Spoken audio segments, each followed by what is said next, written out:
In this video, I'm going to teach you how to trade futures on Coinbase. If you're looking to level up your crypto trading strategy, this guide is perfect for you. Let's get started. First, go to Google and search Coinbase Advanced Trade. Then click the official link to access the trading dashboard. This version offers more advanced tools compared to the regular Coinbase app. Next, go to the Futures section located at the top of the page. This will take you to the area where all futures pairs are listed. Then click Get Started and log in with your Coinbase account. If it's your first time, you might need to complete a quick questionnaire and accept the futures trading terms.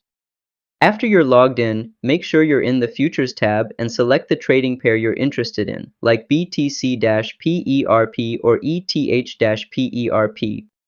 Now choose whether to buy or sell. Input the amount and leverage, if available, and click Place Order to execute your futures trade. And that's how to trade futures on Coinbase in just a few clicks. If this video helped, give it a like and subscribe to How to Tutor for more simple trading tutorials. See you next time!